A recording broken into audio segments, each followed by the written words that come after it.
Good afternoon and welcome to this webinar on solving the freight decarbonisation puzzle. My name is Gjerek and I'm the CEO of the Australian Alliance for Energy Productivity.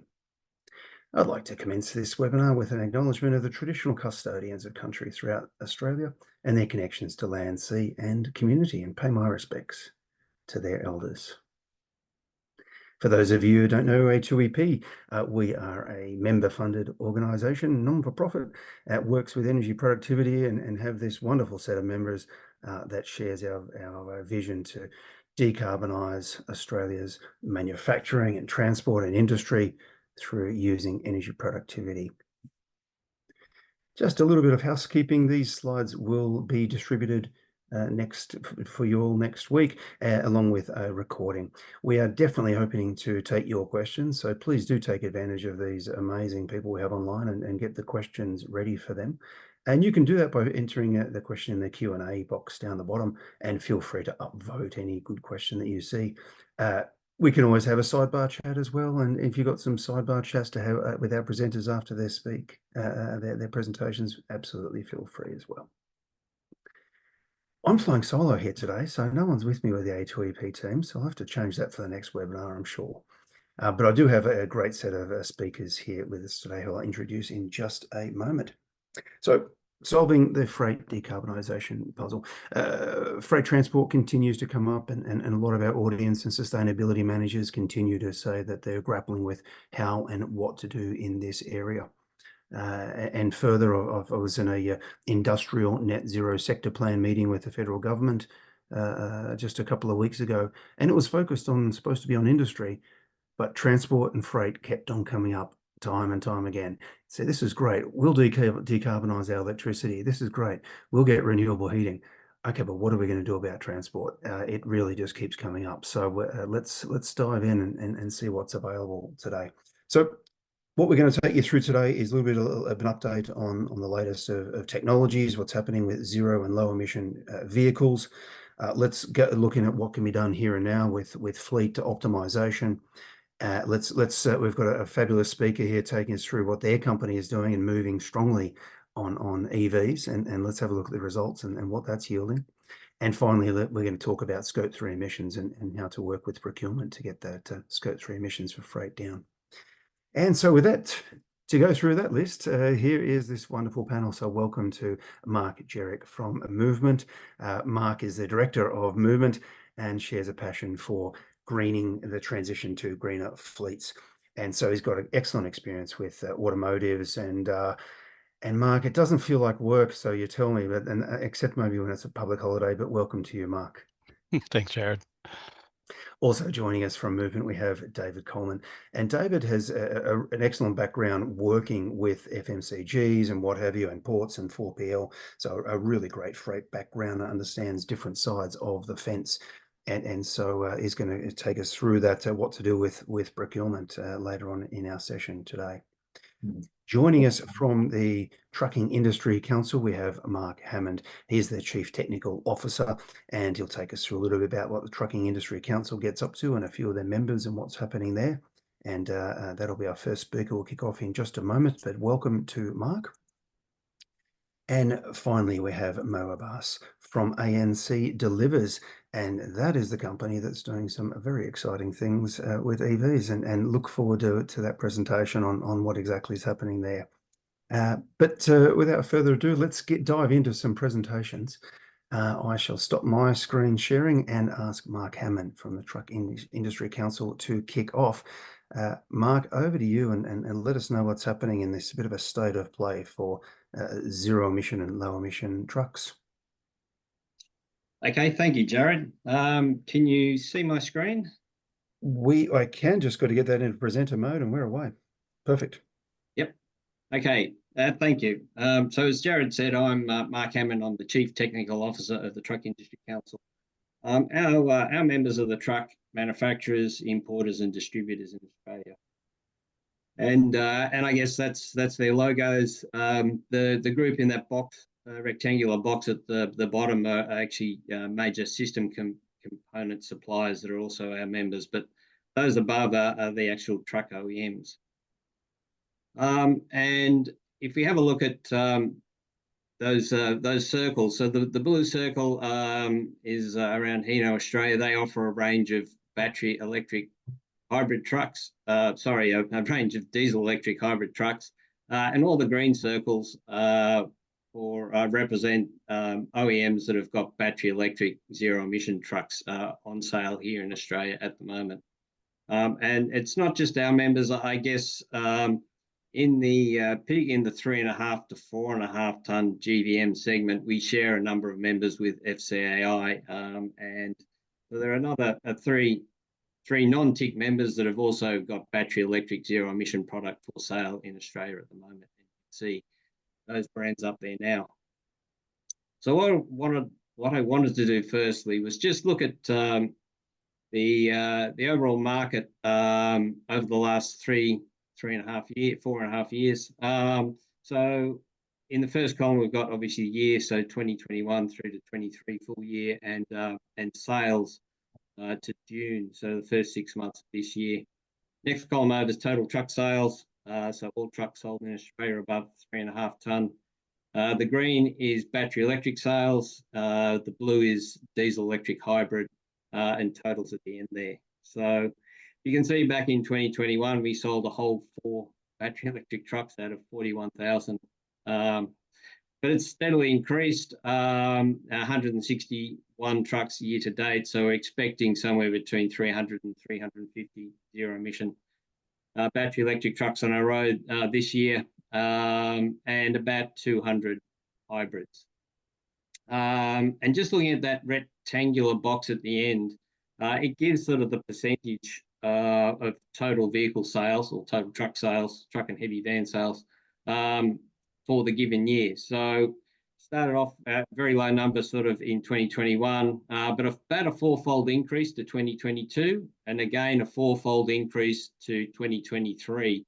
I guess something of a concern so far, though, is that year to date, we've only seen about a 20% increase in 24 over the sales in 23. So nothing like the 4-fold increases that we've seen in the previous years. So we hope that, where this isn't an indication that we're starting to see, something of a saturation. I mean, sort of, that'd be very disappointing to see sort of at such low numbers. So something that we're certainly keeping an eye on at the moment. But I think it does probably reflect sort of some concerns around infrastructure charging, whole of life cost and stuff like that. So, and I think some of the other speakers will talk a little bit more about that, but we certainly hope that those numbers will pick up.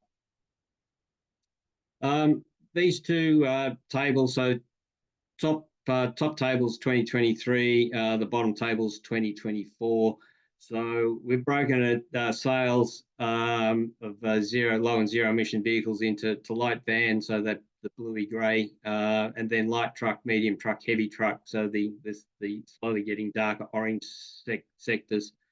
Percentage of sales there in the middle column, number of makes actually playing in those sectors at the moment. And the majority of the application type, and I can say that 100% of all BEV and hybrid trucks sold in Australia over the last couple of years have gone into a city, urban, metro, back to base environment. So that's where they're best suited. We're not seeing these vehicles being used for regional sort of applications, and nor are we seeing them for line haul, because it's just practically at this stage, the technology is just not there. It works really well in an urban environment. And I guess the thing I really wanted to point out here is, if you have a look, over 80% are being sold into that light van, light truck market. So from 3.5 ton up to about 8 ton. So the small trucks and the bigger vans that you see running around, they're the ones that are being displaced by low and zero emission vehicles based on current sales. And I guess the point there is that the vehicles that they're displacing, so the diesel trucks and the diesel vans they're displacing, are not doing a lot of kilometres. So while we're actually seeing sort of a reasonable uptake in numbers in these segments, the actual overall impact on CO2 reduction is quite small, because these vehicles, or the vehicles they're displacing, aren't actually using a lot of diesel, because they're not actually sort of running very far each day. And I'll get onto some modelling that we've done in terms of overall CO2 emissions, and it sort of highlights that particular issue. So this is the table I started with, but taking that through to sort of, where we think the market could be in 2030. So that sort of bottom row, we think probably about 55,000 total trucks. 3,000 of those we believe will be zero emission battery electric, and about 900 hybrids. And about just over 7% of the market in 2030 in terms of new sales, we believe will be low and zero emission, and that's sort of business as usual. That factors into sort of the slowing that we're seeing already in the market this year. We think that what is possible and a stretch target, again, same total number of vehicles, but sort of significant sort of increase in sort of zero emission trucks. We think just shy of 12,000 could be sold in 2030, and just over 2,000 hybrid trucks in 2030. So, but that's going to take some incentives by government, both sort of, for upfront costs of vehicles, potentially registration sort of compensation, and also sort of, something around sort of charging infrastructure, which is, a bit problematic at the moment for heavy vehicles. And just talking about that modelling that we've undertaken, so that red bar at the bottom shows the increase in CO2 between 2025 to 2030 that we're predicting, and those numbers are actually quite in line with sort of what we've seen from the Department of Environment and Climate Change. So about 2.7 million tonnes of CO2, more CO2 in 2030 than we'll see in 2035. In 2025, and that's purely due to the freight growth. Sort of the freight task continues to grow in Australia, and if left unabated, and if we do nothing about it, then sort of that's the additional CO2 that those additional vehicles will produce sort of by 2030. If you have a look at sort of the diesel, the offsets potentially from those hybrid trucks, particularly small, you can hardly see sort of the difference that they'll make.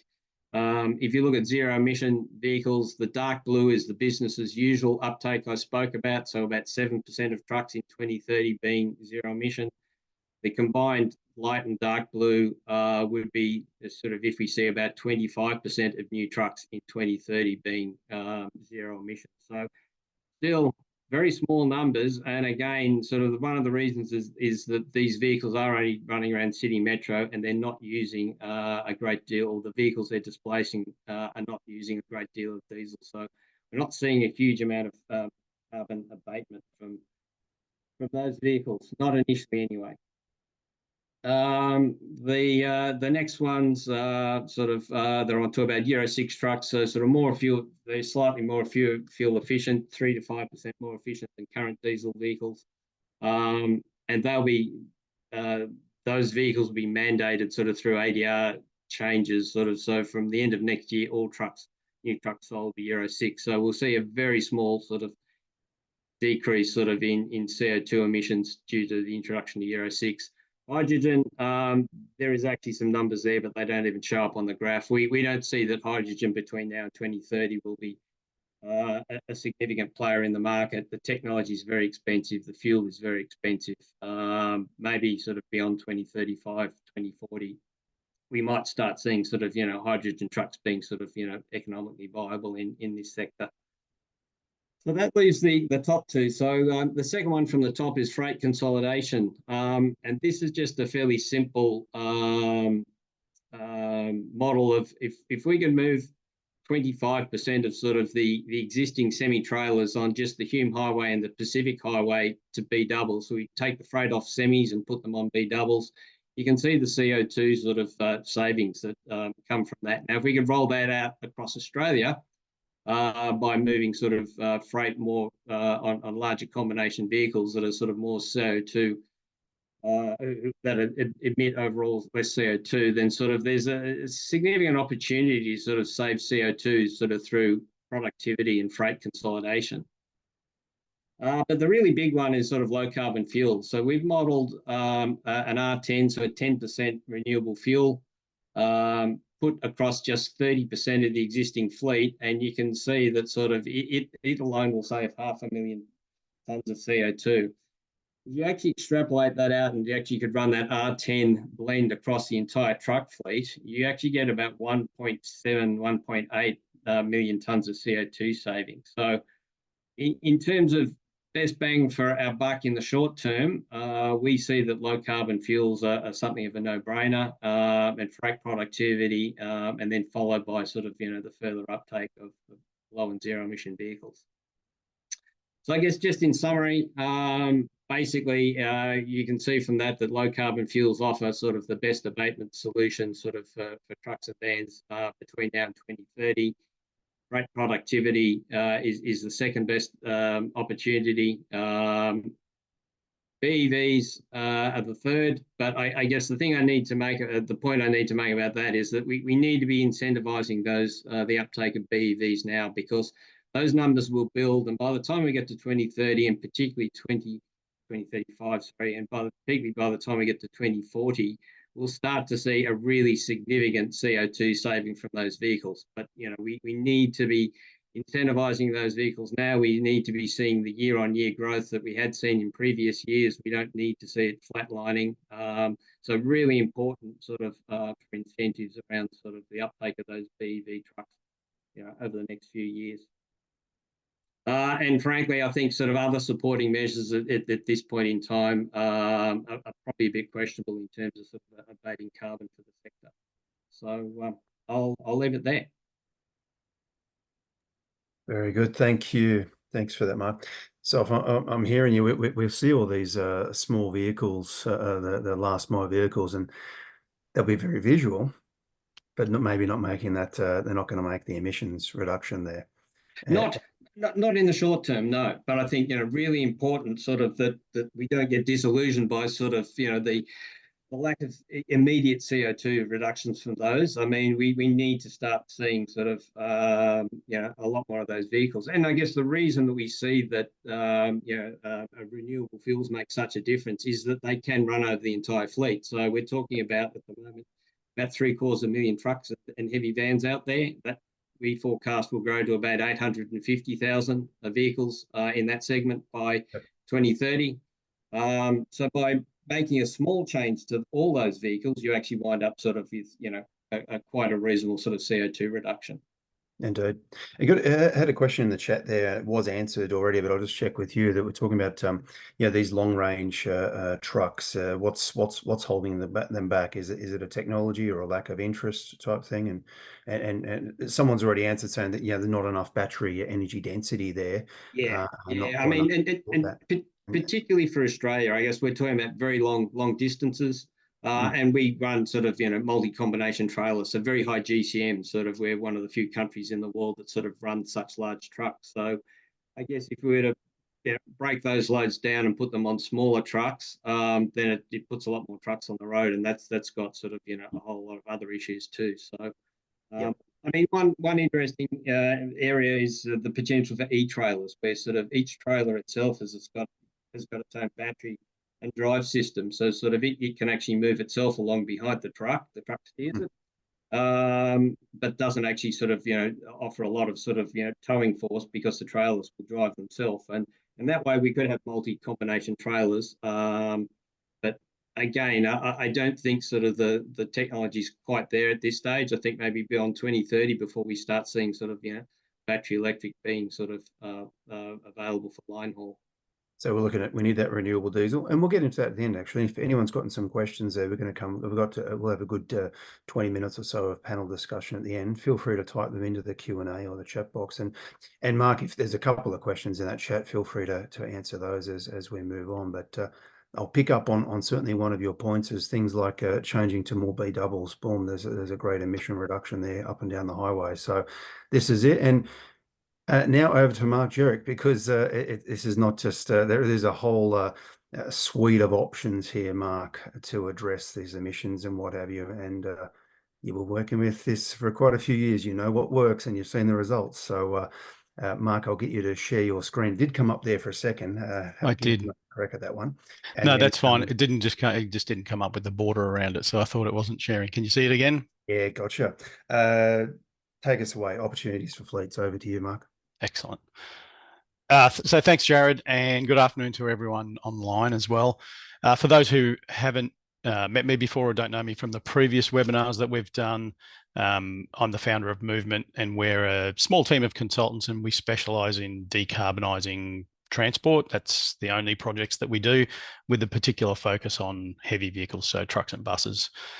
I think the title of this whole webinar is really pertinent, solving the freight decarbonisation puzzle, particularly given Mark Hammond's last slide there. It's a bit of a depressing view, looking at how the emissions are going to increase, and we're really going to struggle to offset even just the growth in those emissions.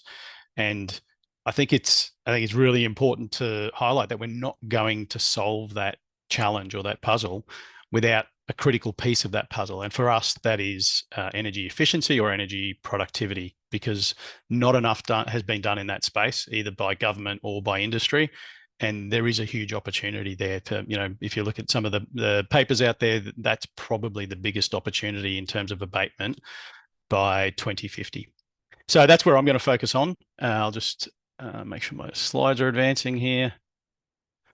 Don't need to spend too much time on this. Is almost a bit of a recap, different perspective of what Mark just presented in terms of what's happening with emissions. The blue line, here's 2023.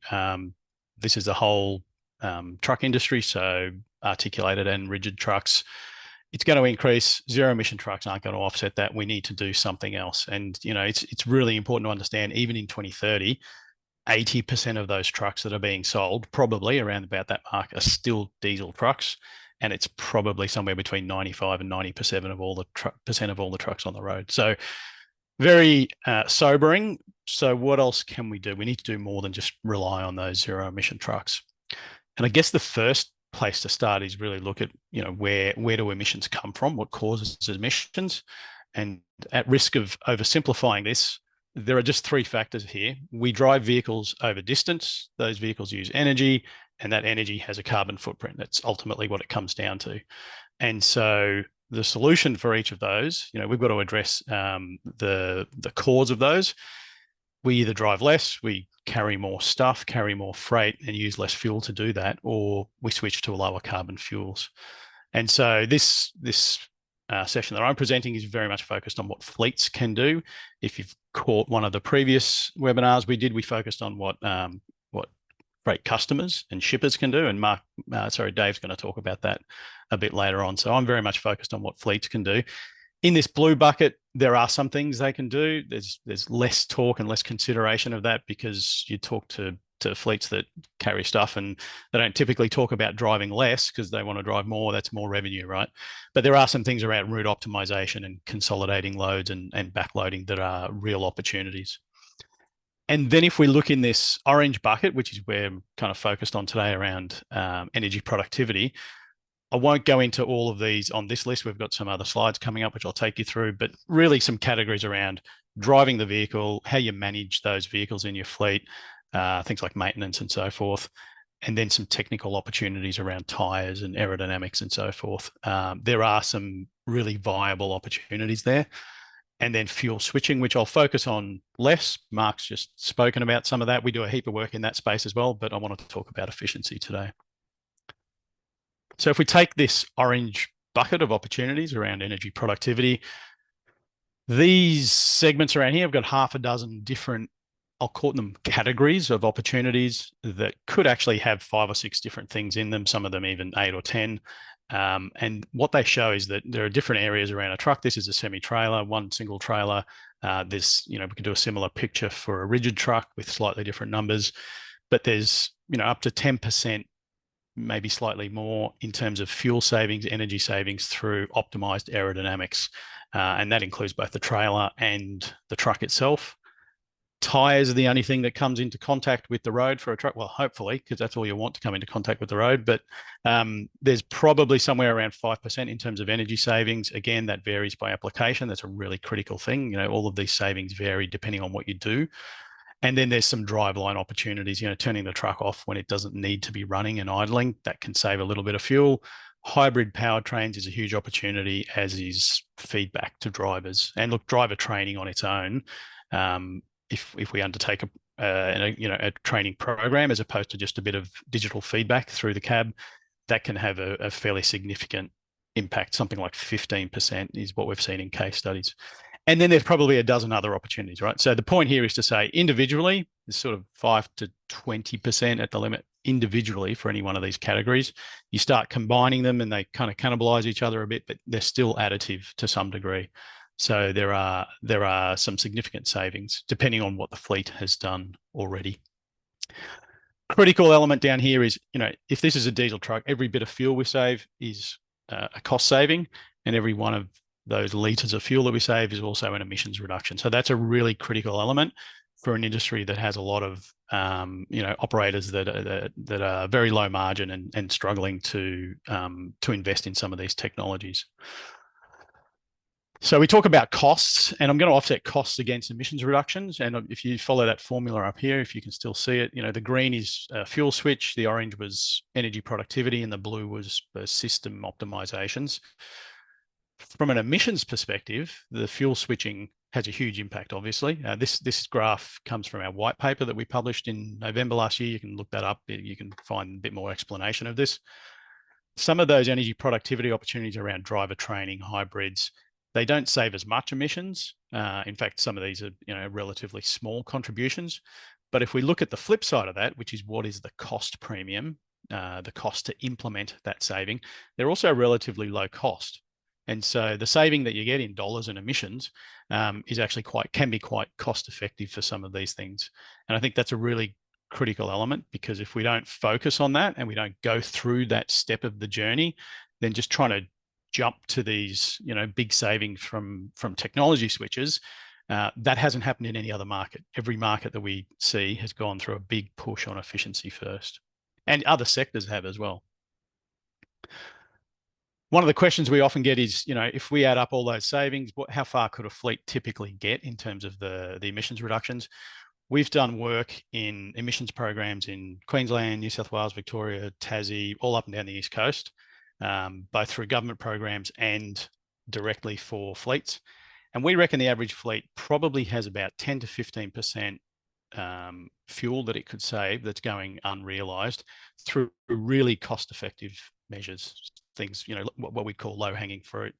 I know that probably sounds counterintuitive, but that's our experience. And if you look overseas, that's the experience in other markets, even though they're well ahead of us in terms of energy efficiency. For an average fleet that we're talking about, I'm going to say, let's be conservative here. Even if we exclude driver training, just fuel efficiency measures, it's 10 to 15, let's say 15%. Electrification, I think there's probably about, that's at 1 in 15 trucks on the road could potentially be electrified at the moment. Renewable fuels that Mark spoke about, so particularly renewable diesel, but even biodiesel as well, you can get up to a 10% saving with very little changes within the organisation. And some of those optimization measures around network efficiency are probably 5% around backloading and mode shift and so forth. So you add all that up and you end up, with a pretty big number around 35%. As I said, it's not purely additive.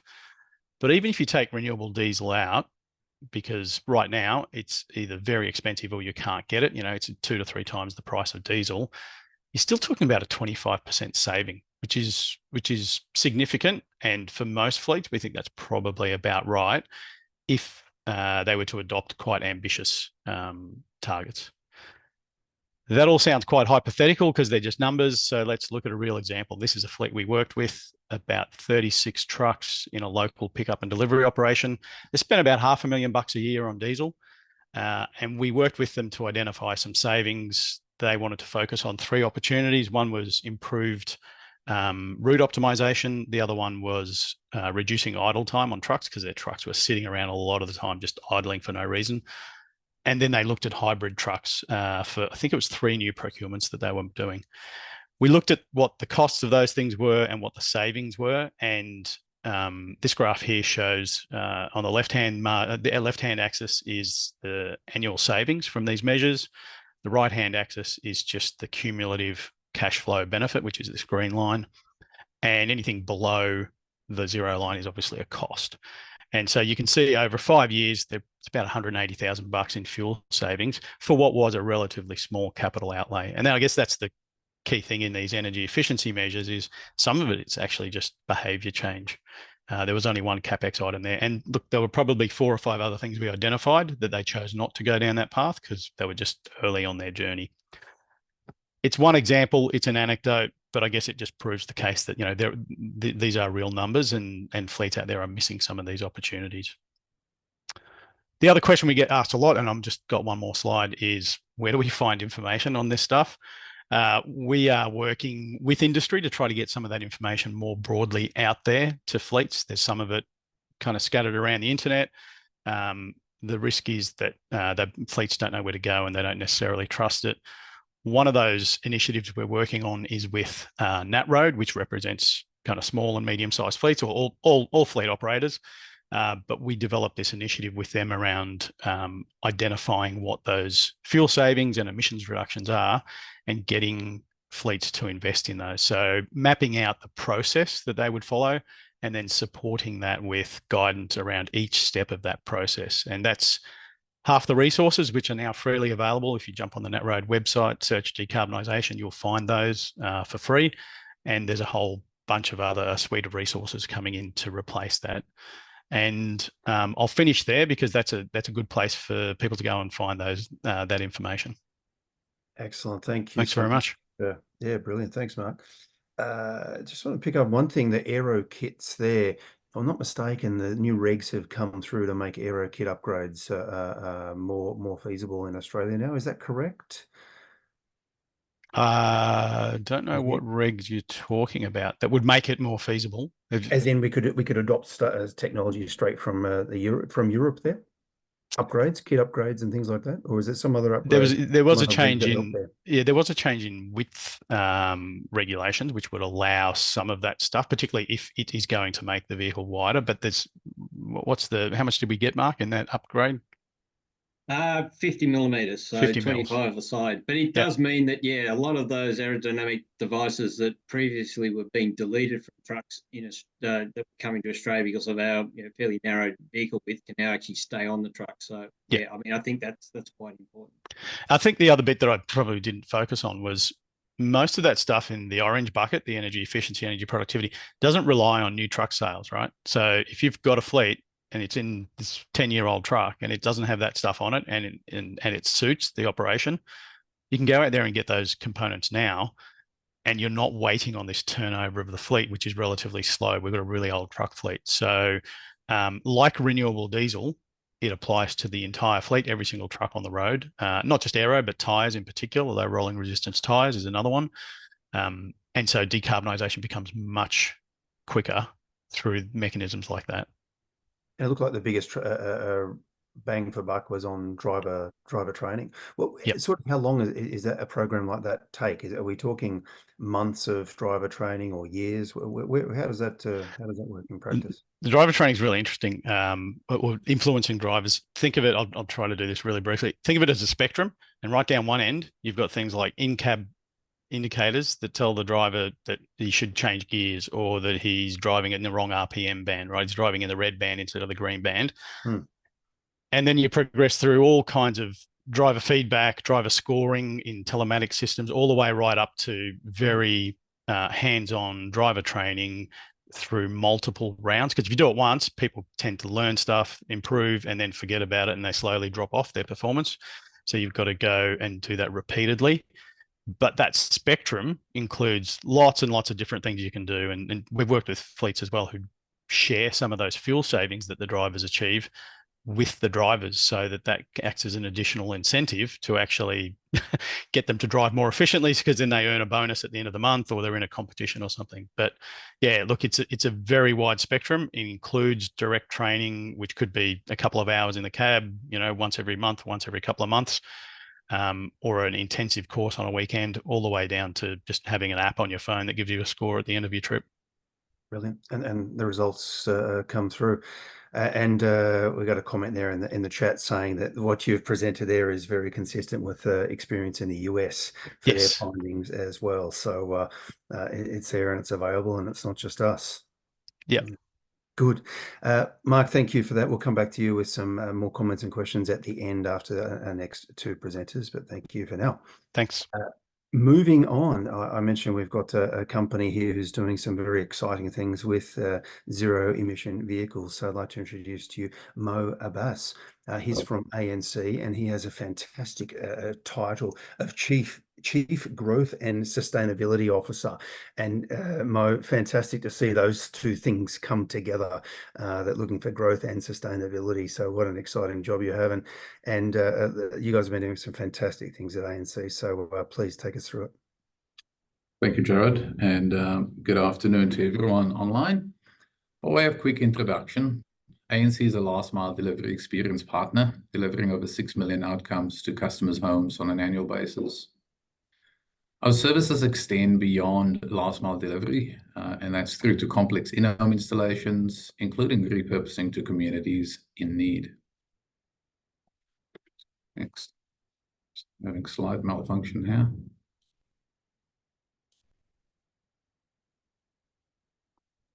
Our electrification journey was kickstarted by IKEA in many ways when they set an ambitious target of 100% zero emissions delivery.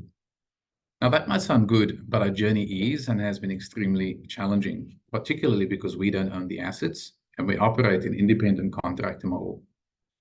We've got around 30 EVs deployed now, with the goal of getting to 30% of our fleet converted by 2028. Now, for context, our fleet is just over 1,000 vehicles and sometimes scaling up to 1,200 vehicles. We are deploying a further 112 vehicles over the next 2 years. Now, I know 112 vehicles is a very specific number, and I'm happy to share how we got to that number over during some time. Look, we've had a bumpy journey to get here, with many setbacks and many disappointments, but we're now armed with insights and we feel like we're ready to go. So I'm going to share our approach over the last 12 months, which really gave us clarity and cut through, and then I'll talk through some learnings. We were stuck on about 3 to 5 vehicles for a very long time as we got caught up in the noise. I think by and large, we all face the same dilemma, and that is that everyone wants it. Everyone wants battery electric vehicles and decarbonisation, but the challenge is that no one really wants to pay for it.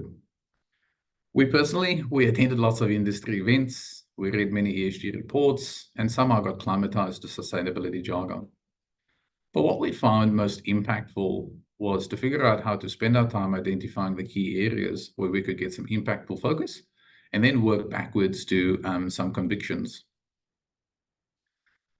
We think that the market will be forced away from the current transitionary phase, and we're really seeing evidence of government's willingness to partner with industry. We think that charging infrastructure limitations, particularly for heavy vehicle commercial fleets, will ease somewhat, but remain challenging. Government incentives in accessible public charging for commercial fleets will be progressive at best. End customers are certainly demanding more sustainable options, with 60% of consumers saying they'll delay a purchase. But what we're observing is that there's a disconnect between intent and reality.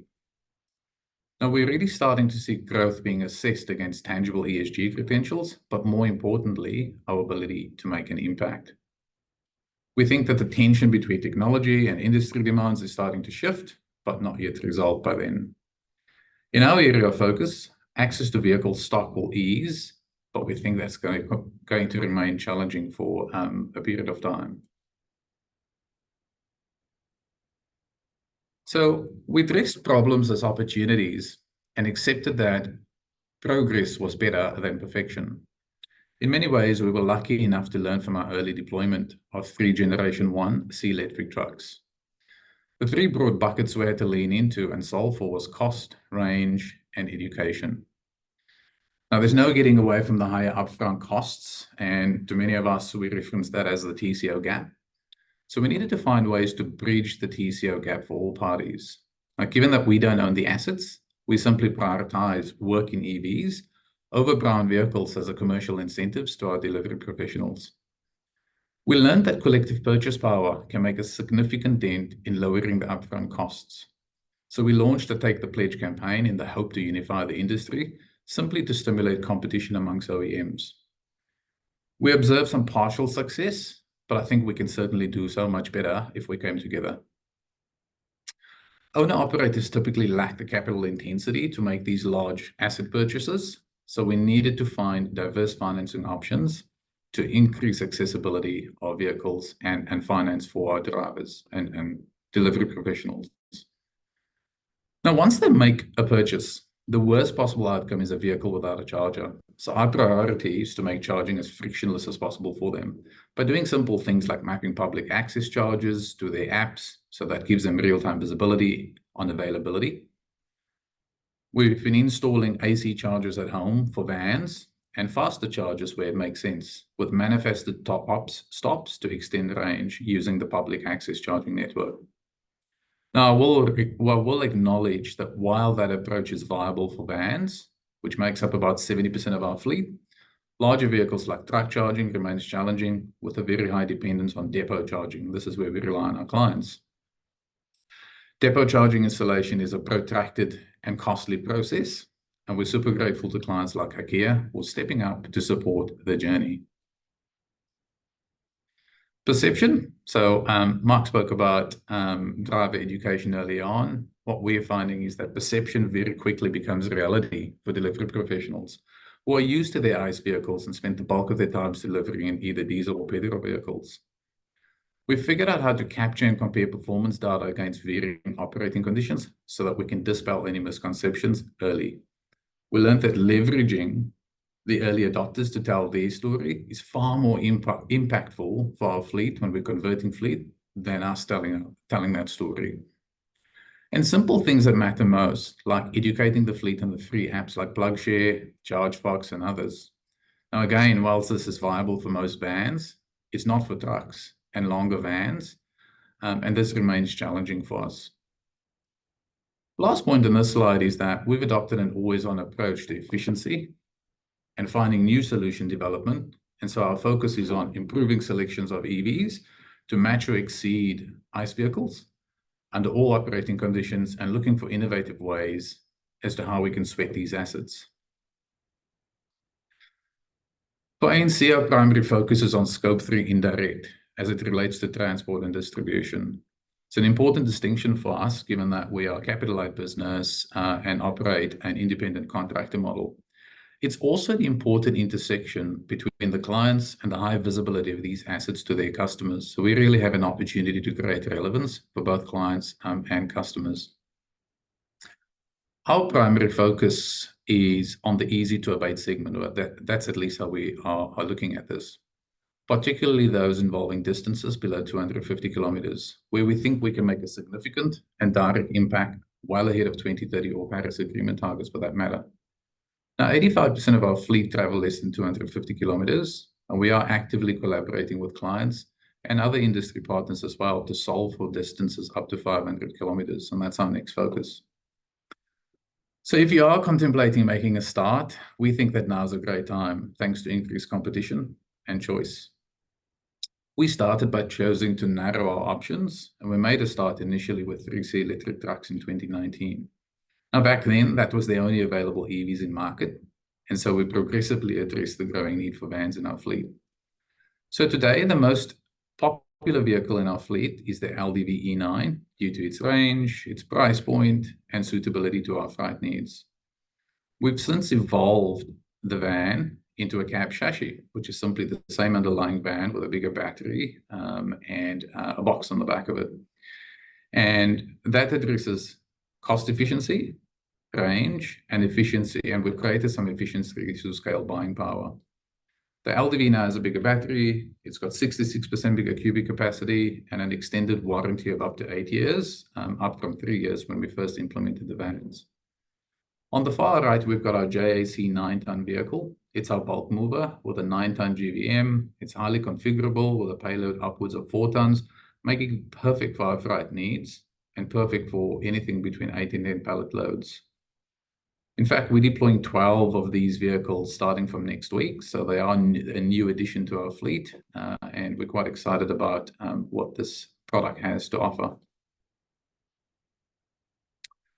If you're contemplating making a start, as I mentioned, it is a great opportunity for you to think about the opportunities beyond just public access charging. One of the greatest misconceptions and widely held perceptions is that rapid DC charging is a prerequisite to transition to zero emissions vehicles. The reality, or at least for us, is that a mixed modal charging strategy is equally viable for a mixed fleet, and there are a range of options to solve on-site charging. Now, mixed modal simply leverages depot, public access, and at-home charging. Now, again, clients who recognize they can extend range are leaning in to help us address depot-based charging, but it is complex and it is costly. So I think we need to continue lobbying for access to accessible truck and commercial charging. If I had to summarize what we've learned through this initial phase, we learned how to balance investment versus a point-in-time financial viability. I mean, those 3 C electric trucks, the payback on that was just not viable. And so we had to take a leap of faith. We've learned which asset classes to invest in and how to deploy to optimize for efficiency and how to deliver targeted education to alleviate range anxiety. That means we now know which vendor relationships to develop and where we can find further efficiencies to create relevance. The point we're at now is we want to scale those learnings and share it. So armed with real-life data and knowledge share, we turned to Arena to seek support to scale these learnings in an attempt to solve the remaining challenges. Now, I must say that after several failed attempts, we announced a funding agreement that would see us deploy the largest managed fleet of independently owned battery electric vehicles. That's an important distinction because the opportunity we have in front of us is to cut deep into the communities because our delivery fleet, by and largely, are migrants to Australia, who otherwise won't be able to make these purchases themselves. The funding is going to be used to bridge the TCO gap and fund depot and at-home charging. So under the program, we'll deploy a further 85 of the cab chassis and 27 trucks. The journey was certainly bumpy, but as you can see, there's growing evidence that government and industry can partner to accelerate the transition. I think there's also merit and benefit in all of us uniting to create commercial tension on the OEMs so that we can bring more competition and variety to the market. So in summary, for any of you who are contemplating EVs in your fleet, I'd say start somewhere. Be clear on the parameters to scale. Dispel misconceptions with data as quickly as you possibly can. Leverage your early adopters and work backwards to your beliefs. Thank you. Excellent. Thank you so much, Mo. Wonderful insight. There's lots of little tips and tricks and a part of this transition then, so it seems. Just to clarify, then IKEA did come to the party and install quite a few chargers for you. So when the vans are being filled, they're sitting there charging? Yeah, so IKEA's been supportive on the journey. They have announced a rollout of chargers to their CDCs and their fulfillment centers. They have charging installed as it stands now as well, and that's supporting some of our commercial vehicles and vans. And we're starting to see progressive movements with other clients as well, also looking and contemplating installing charging. Yeah, excellent. Now, I'm aware that's there's a lot of others that need to come on board here, whether that's Woolworths and Coles and things like that. They need to say, hey, you want to help us? You've got to come on this journey and provide some of this infrastructure too. So I see that you're good to see that we've got some precedent here of how and where that's happening. And you mentioned charging at home. So is that something where you're able to just easily extract the costs from that, and you just reimburse your reimburse drivers on that one? Was that fairly easy, or is that a little bit of nuance involved to get that right as well?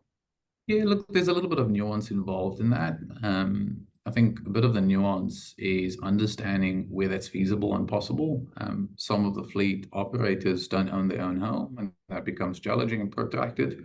But by and largely, we've seen the fleet super motivated. The idea of being able to charge at home and optimize charging during the off-peak periods where the cost of electrons is lower and more cost effective than leveraging public access charging. That's where the economics adds up.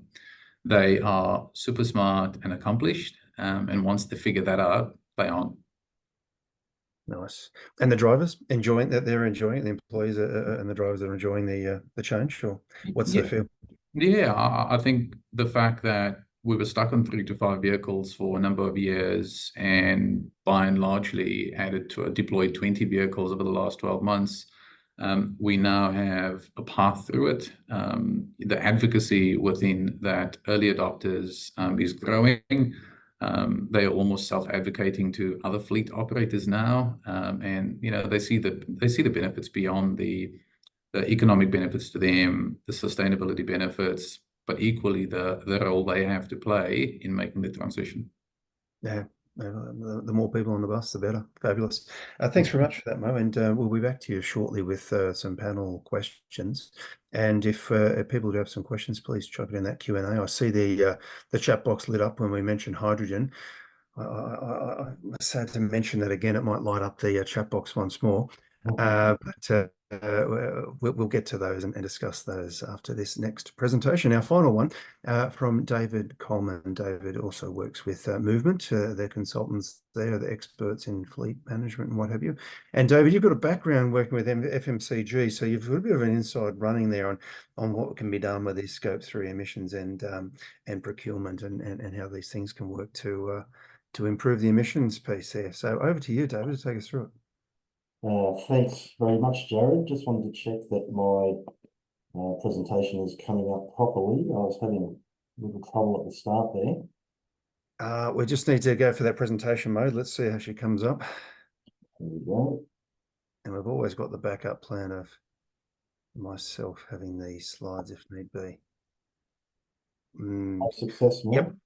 Looking good. Go for it. Excellent. Thank you very much. And yes, hello, everyone. For my session today, I'm looking at decarbonisation from the perspective of the freight customer who's wanting to reduce the Scope 3 emissions in their supply chain. So a good segue from Mo, and from the perspective and focus that Mo's had from his situation as a fleet operator who is fairly asset light and counts their own emissions as Scope 3 emissions. So for a freight customer or a shipper, there's different approaches to engage your suppliers depending on the strength of your relationships with each of the different parties. And as customers, you can't just expect your suppliers to come up with the low carbon transport solutions and deliver them, although of course some operators are doing just that, just like ANC has shown us today, and many others I'm sure are doing that themselves. But for a freight customer to make change happen, you really must drive the process. So today we'll cover some ways shippers can influence these emission reductions, and how you can actually speed up the changes that's needed through your relationships and through your procurement process. So we saw Mark's version of this equation in his earlier presentation, the equation of how to reduce freight emissions, and the actions in the boxes for Mark were all fleet focused. So I'm coming from the perspective of the customer or the shipper or the freight owner. I'll use those terms interchangeably, but I'm focusing there rather than the operator of the truck. So in the first box, it's all around optimizing your supply chain. And so you can redesign your routes, you can consolidate loads. It's all about having fewer truck trips, reducing the need for transport in the first place. It's more productive, and it's just good for business. It saves money, it saves time, it saves emissions. So the shipper is in control of these changes that are needed right across their whole transport network. Then when you look at energy efficiency and productivity in that second box, this is all about the vehicles carrying your products as a shipper. And so again, these actions save money and they save emissions. So, they're good business sense in and of themselves. And here, it's the fleet that actually controls the actions being put into place, but there are things that shippers can do to influence that change. And then on the third box here, it's all about fuel switching, and whether that's about renewable liquids, renewable liquid fuels or electrification, there's likely to be extra costs for a fleet to transition. And for that, the fleets do need some support, and they need commitments from customers, and they need resources. And Mark at Trucking Industry Council spoke about the need for government incentives to help get zero emission trucks on the road. Well, fleets also need customer incentives too. And over the long term, this is the area where freight customers can provide, I guess, the most support and resources, but that will achieve the most emission reductions in their supply chains. So knowing what you want, of course, is the starting point. And so after you've set your reduction targets and you've mapped out your emissions and your energy use across your network, you've established your baseline metrics, and you know where you're starting from and where you want to improve to. But the thing is that the fleet contractors can only work with what you give them. So if you have 10 transport providers in your network, each can only address the carbon in their respective areas.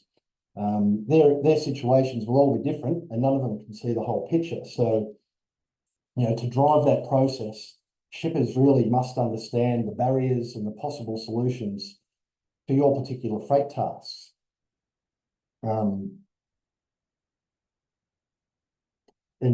So you really need to dig into that. That knowledge comes from really getting into each transport operation that you have, and get into the weeds and understand why the metrics are what they are. And then you can start to understand some of the options and the levers that might be available to you to pull. And then by sharing the learnings that you come out of those processes with your key suppliers, you can then begin to foster collaboration through your supply chain. And so, engaging your suppliers, it's about starting with, the top 2 or 3 fleets who do the bulk of the most important transport tasks. And then these principles of partnerships and shared value, they're the principles that will drive the innovation and the new models that are needed. So you can see in the photos here where, the bottom one on the right, there's a bulk fuel tank that's been installed at a load point. And that's allowing that train to use renewable diesel to pull those wagons. And so dropping a bulk fuel tank into a distribution centre or a warehouse will do the same thing, and that'll allow trucks to use clean fuels where they won't be able to get it at truck stops out on the road. So in this way, you can facilitate the adoption of low carbon fuels into the existing diesel trucks that may not otherwise be able to use renewable diesel at all. And in the top photo there, you can see a delivery van charging in the car park of an IKEA store. So this is just like ANC is doing. And so what this does is it extends the range of an EV, of how far it can travel each day without having to go back to the depot to charge. So it improves your productivity, and it actually allows electrification to happen.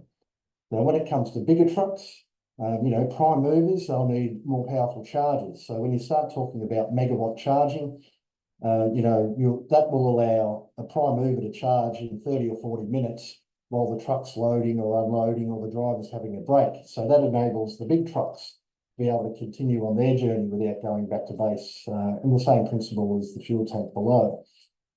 With megawatt charging, of course, much bigger investments are going to be needed, and fleet operators can't do that. So for shippers, it's about co-funding, the trials of these technologies. It's about offering longer contracts or even price premiums, dare I say it, because you need to help the fleet be able to get the finance it needs to buy the new technology, which is more expensive to start with. So, the customer support in the finance area will provide a bit more certainty for the investment of the fleet and the owners of the fleet companies and their bankers who lend them that money as well. But of course, across your broader supplier base, the barriers and solutions that you've identified with your top 2 or 3 are going to be different. And some of the fleets that you're dealing with will be more advanced than others. And so, across the rest of your supplier base, your relationships might be a bit more transactional in nature than they are with your key partners. So the standard procurement process needs to have an extra focus on sustainability. So in your requests for information, in your RFQs and your contracts, you really need to be clear about the specifications that you're looking for, and the emission reduction requirements you're expecting from your contractors. You need to really be clear on the kinds of information that you need from carriers to select the right, to be able to, for them to be able to tender in the first place, because what they've done in the past is not necessarily going to be what you need in the future. And then in your selection process, your low emission criteria in how you evaluate those tender responses and being able to select the right carriers needs to be a clear process internally.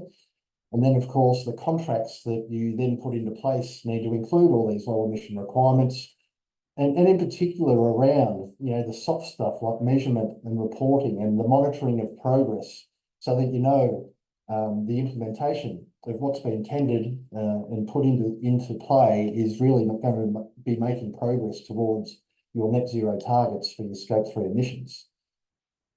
And then, of course, we're now into the wider supplier base here. So that's going to be, very fragmented.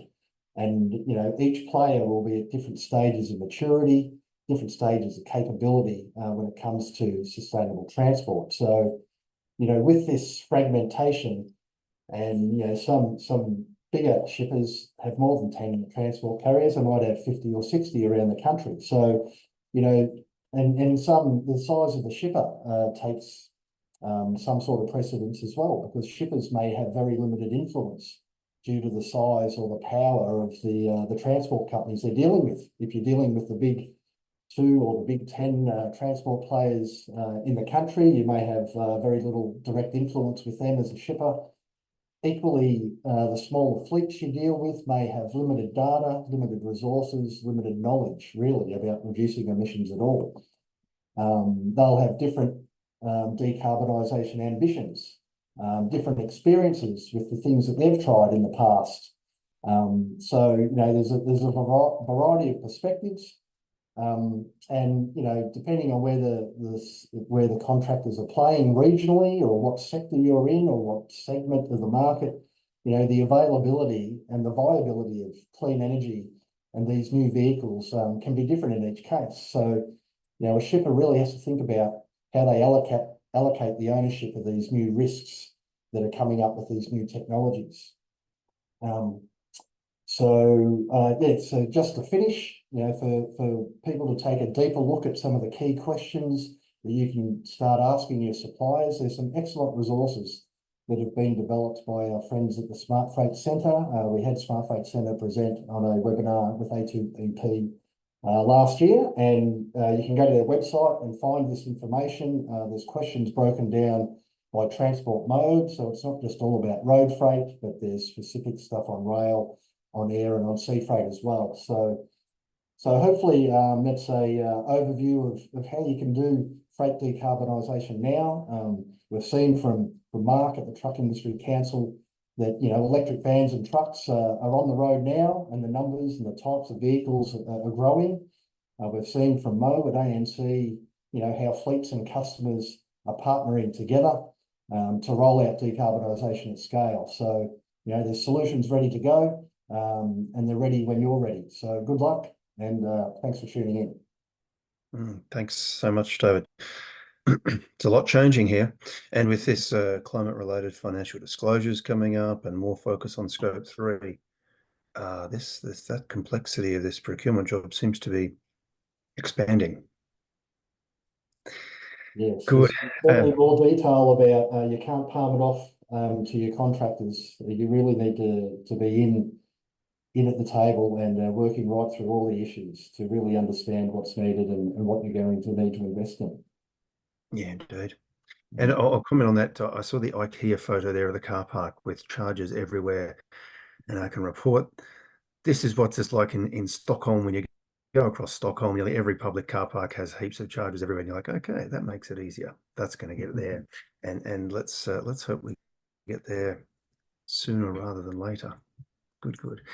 Well, please keep those questions coming in, and I see we've had some more stuff on the chat there talking about BITRE. Maybe I'll get Mark Hammond to comment on a little bit of that, of what's been going on in the chat there. If you could bring us up to speed there. Mark, is that one for you to field? Oh, look, I think myself and also Mark Gjerek, a bit confusing with the two Marks, made comment on that. But yeah, the light commercial vehicle data that Bitry publish is below 3.5 tonnes. So it's the smaller vans, the high ace type vans, the I-load, Hyundais, etc. But it also includes, importantly, sort of all the utes that are out there, many of which are actually used for personal transport, personal mobility, and not actually for freight. So they're, I think three of the top 5 selling vehicles in Australia are utes, and not a lot of them are actually being used for freight. And the Bitry data doesn't sort of define sort of or differentiate between sort of the personal use and freight use of those vehicles. So it looks like a really big segment in terms of CO2, and it is, but not a lot of it is being used to. Not a lot of those vehicles are being used to move freight. Yeah, and this so is it's a bit of a misnomer, I suppose, and sort of it would be nice to see some probably better data out of Bitry on that, or a better explanation. So when people are looking at the numbers, they can actually better understand. I think it's more those that are very close to this topic in industry that sort of actually understand sort of that data in detail. And I think that's really important, because it balloons beyond its real size the freight emissions profile as well, and that makes it look a much bigger segment, because including light commercial vehicles, there's 3 times as many utes sold as there are vans. A lot of those utes, sure, are private use. Some of them are tradie use, and that seems to be the justification. It's commercial use, right? People are using them to carry tools or go to a website. It's not necessarily still freight use if you're just carrying around your tools. I know we can get into that definition, but ultimately it's not a vehicle that's running around carrying freight. That's the one. It's more of a tool of trade.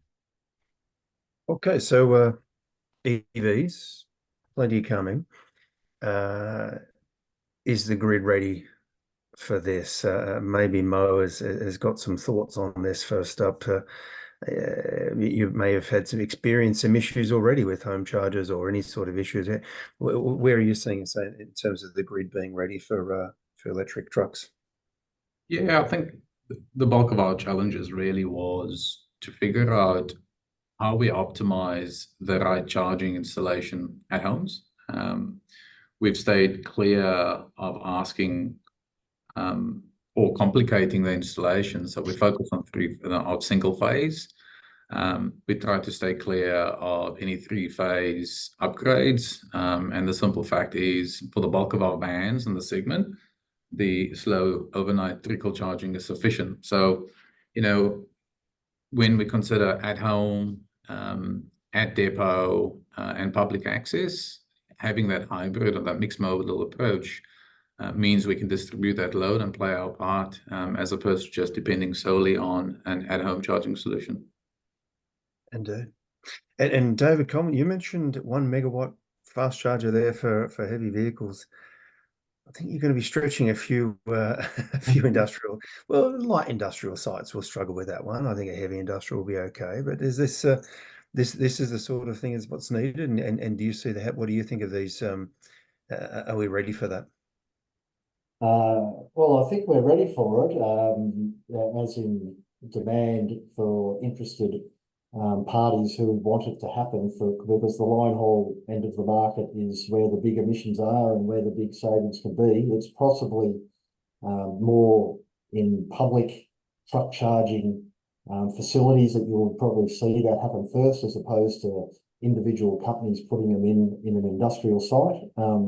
And there's some parties that we at Movement deal with who are actively trying to get a public truck charging network on Australia's highways into place. So the megawatt charging, as far as the chargers go, we understand they're now being rolled out in Europe, so it is possible, and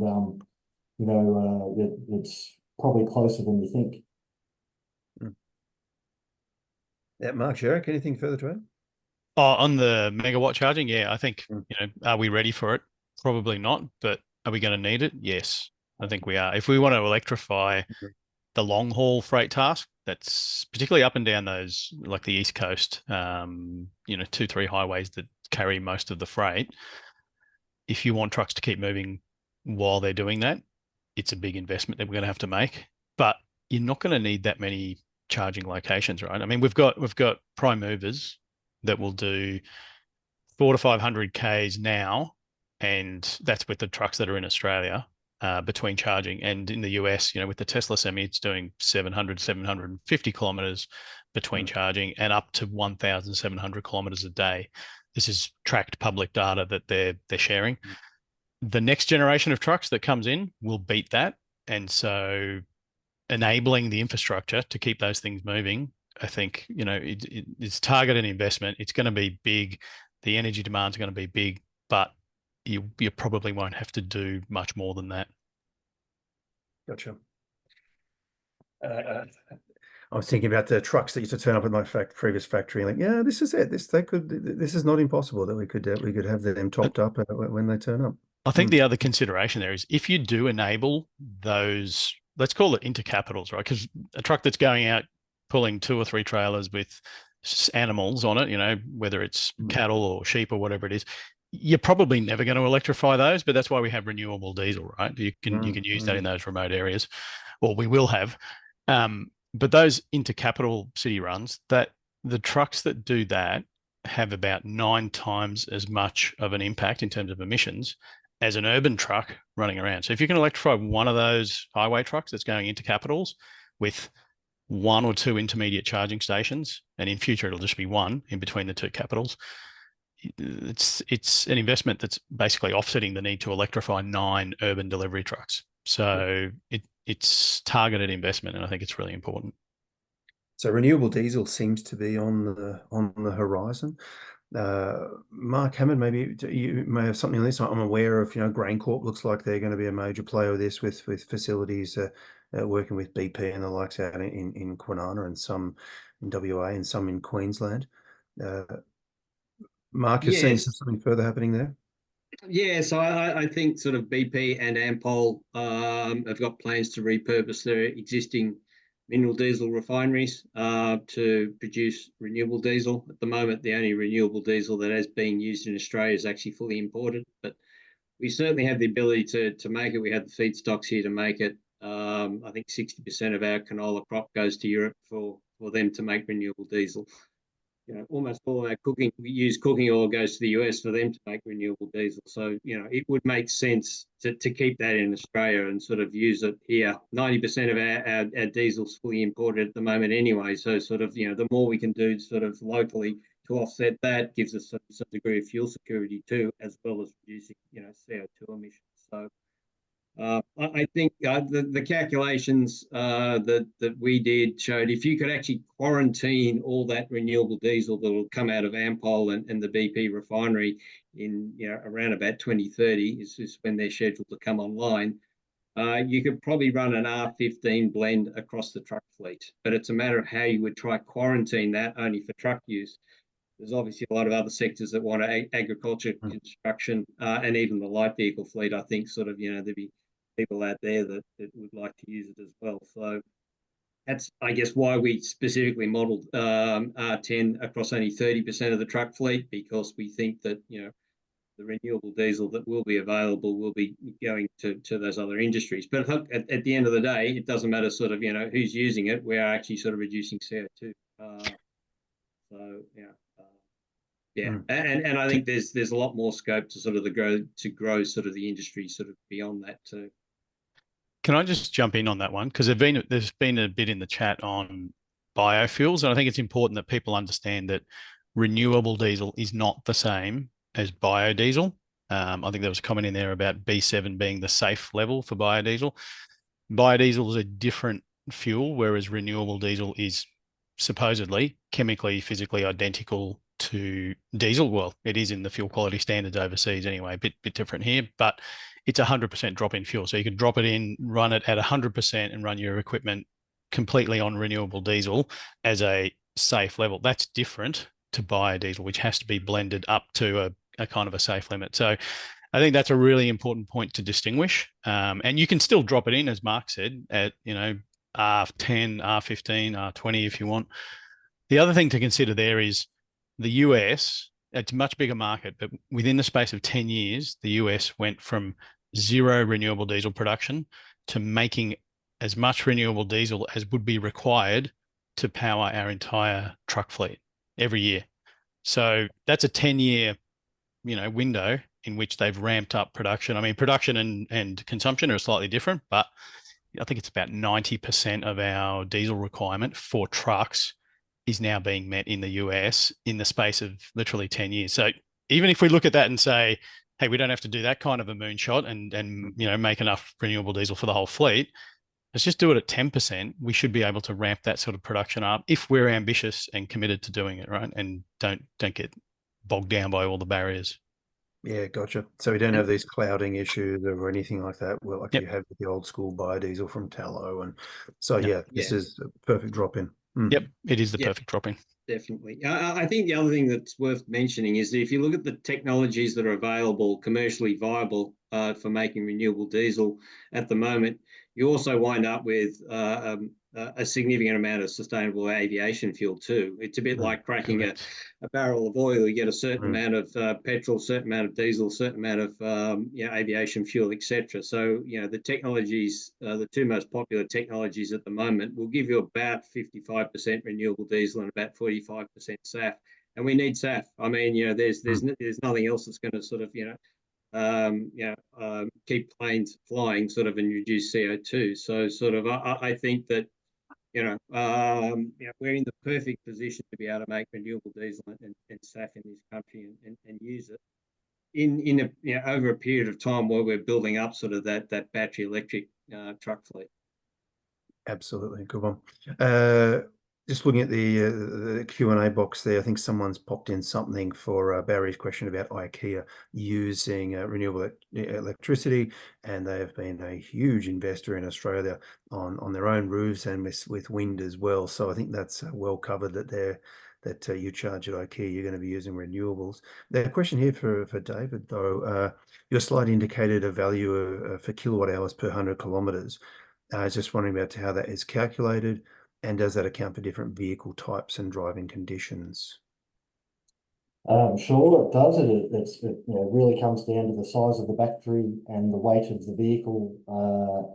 And so you come up with an efficiency rating, a bit like how many litres per kilometre or litres per 100 kilometres. You come up with how many watt hours per kilometre or per 100 kilometres.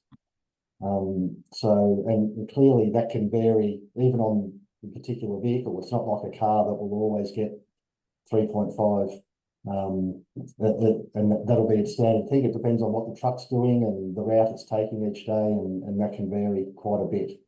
So, Gotcha, thank you. A question for you all, but I'll start with Mo again. This en route or convenience charges, and you'd mentioned that, and I think we've seen this a bit of a passenger EV softening, and I suggest the EV, the charging issues is compounded for that. Do you see this as makes a big difference? The overall capability of EV trucks is having that the en route and convenience charges there, Mo? Yeah, I think definitely for trucks, I think having more en route charges to extend range will reduce our dependency on the more complex depot-based charging. But for vans, our preference is still a mixed modal approach because your overall cost efficiency is better when you use a mixed modal approach, because your cost per kilowatt at home, if you're optimizing for non-peak windows, if you are able to work with a client for depot-based charging, you can leverage time of use pricing.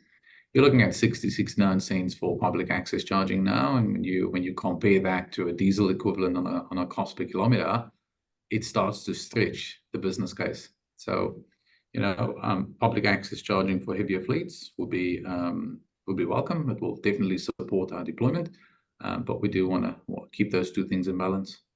Yep. Anyone else coming in on that one? Where are we at with rollout of chargers and for this sort of style and range that we need? All right, I'm gonna have to call that a name then. Well, are you saying? Yeah. Are there enough truck chargers out there for the electric trucks? Where are we going to be in 2 or 3 years' time? And can you see a bit of a trajectory of how this is being implemented now? Well, I think the starting point is, unless you can charge your truck today at a charging station that was designed for cars predominantly, you don't have public truck charging, right? It doesn't exist. Yep.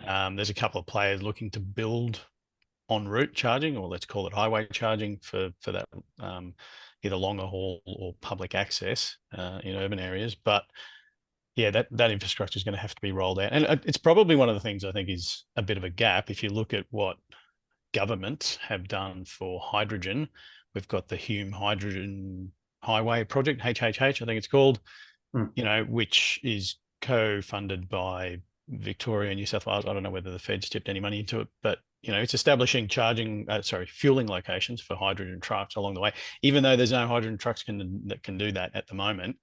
But you don't see an equivalent investment, unless I'm mistaken, you guys can correct me, for fast charging for trucks. And I think it's not about picking a winner. It's about making sure that we try all things and not just favor hydrogen and give battery electrics a good fair go. Yeah, I fully agree with that. yeah, Absolutely. indeed.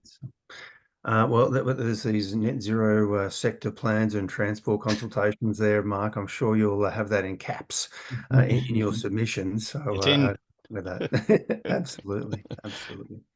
Very good. And look, there's been a reasonable amount of chat there, and we'll copy that and put that into the slides as we distribute that, along with the responses that we've had for the questions as well. With that, I think we might close off, unless there's any further comments there, Mark. No, nothing from me. Just thanks to all the speakers. Yes, indeed, and may I extend that thanks as well. So thank you for joining us today. We had that was Mark from Movement, Mark from Trucking Industry Council, and as well as Mo from ANC, and David Coleman. Thank you so much for your presentations today. Much appreciated. Okay, and just to wrap up now, let you know of a few little things coming up for A2EP. We have a renewable heat conference here coming up at the end of September. We have some fantastic speakers all lined up. This is going to take us through what's happening, the latest for biogas, for using for co-digestion, to use that for heat, the latest projects, what's happening with biomass, and of course electrification and the many different options there. So do please join us for that one and register there. You can do that through our website, of course. A few more events coming up. We do have a nice member mixer and a quarterly update coming for our members happening next Tuesday down in Melbourne. So please join us for that one. Only a couple of spots left to join that one. We're almost at capacity there. We're also looking to do another arena collaboration pod, looking somewhere around about Thursday, the 12th of September, just to summarise where we're at with the arena funding and make sure that our members have got the full understanding of the opportunities there. And then also on the 10th of September, we're going to look at batteries and how to maximise the use of those, and a quick look at some new solar technology, which is allowing for those different roof structures and things that thought they couldn't have solar. There's some new tech coming out that's going to help that as well, so that's great. And finally, to mention that we have one more site tour happening after our series of site tours through Melbourne. A single one left. It's going to look at a couple of sites on Collins Street in Melbourne where they've been implementing heat pumps there. So please sign up for that one. That's Thursday, the 19th of September. So a really nice big full program for you. So yeah, we go to A2EP and our events page to sign up for all of those. If you want more A2EP, feel free to follow us on LinkedIn and subscribe to our e-news. Plenty coming your way. Next e-news is out in the next couple of days. Always an interesting read there, so look out for that one. So thank you all to our speakers, fantastic presentations, and we'll have those distributed to those that are registered over the next early next week, along with that Q&A. So thanks for joining us. I hope you have a very nice afternoon, and we'll see you at our next event. Thank you. Thanks, Jared.